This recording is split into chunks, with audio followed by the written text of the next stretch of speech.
So today I'm going to paint this banister, which has just got primer on it. I don't know if you can see that. In September 2018, I decided I'd fix the room up because it was in a bit, it'd been used quite a lot for many years. And I thought I'll paint this banister.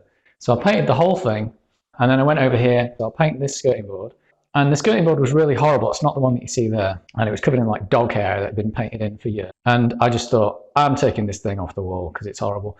And then I thought, well, all these other skirting boards won't match, so I'll start ripping those off the wall. It used to have like sockets that were really low down on the wall that were mounted on a big box. I never really liked those, and I wanted to put bigger skirting boards on, like the ones that are on now. I'll just rip all those off, and then I'll just clean up and start fixing the rooms. And I started hoovering up, and then all the electrics went off. And I was like, well, this isn't good. So at this point, I'm then starting to rip the floor up to try and get the electrics up to see if I can find out what the problem is. But we're totally not qualified to do any of that. So I have to call an electrician in, and by this point, like, I end up getting the room rewired. So I've rewired all the sockets. I put more sockets in and wired them in the wall. Also put network cables in. Decided that the floor was so shabby when I saw it. It was like an old 1850s floor that had been so damaged that it had been covered over with chipboard over the years. And it used to squeak and horrible. And I remember taking the carpets up at one point and trying to nail the boards back down. I'll take this chipboard up. And the floor underneath was so horrible and nasty, and it was also really unlevel. It was like a few degrees out. It's like, it doesn't look it anymore. This new floor is flat. The old floor was absolutely terrible. So I ended up ripping the whole floor out, getting the electrics redone, and then I thought, well, while I'm at it, I can actually rewire the lights downstairs as well, and the boiler, which I did that. But then the next problem was that there was an ensuite here. Chipboard floor went underneath the studded wall.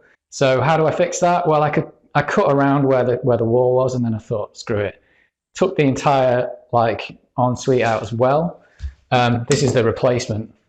It had been like a year, and I'd just completely gutted the entire room. So also the radiators had come out because they were falling off the wall, and there was pipe boxings down here. It turned out this wall also was really bad because it had all the plaster was falling apart, so I had to completely take that apart. The radiator on this wall was never actually attached properly. It was always falling off, even when I got the house. And there was these horrible pipe boxings down here that fell apart in my hands when I ripped them up. I actually even bought the paint for the walls in August 2018, which I didn't use. So then basically the entire room got completely gutted. Weirdly, when I came to put the floor back in, this banister, which has got this really narrow staircase, the guy said to me, oh, do you want to make this wider? Because it actually stuck out another 6 inches here. This entryway was only 45 centimeters.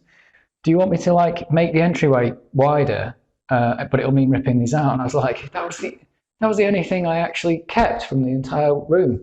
So that got ripped out, got the entryway made about 6 inches wider, which doesn't sound like a lot, but when it's only 45 centimeters wide, 6 inches here is actually quite a lot easier to walk up these stairs now.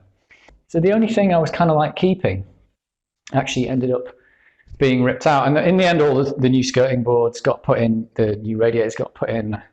But I'm actually back now in whatever it is, May 2020, with that I can now actually paint this thing again because it's just got primer on it.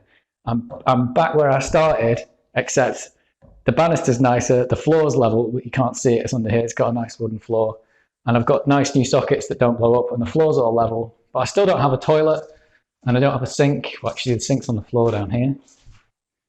But the shower's back in, but none of the drains are piped up. I did put speaker cables in here as well, so I've got speaker cables going from that side of the room to that side.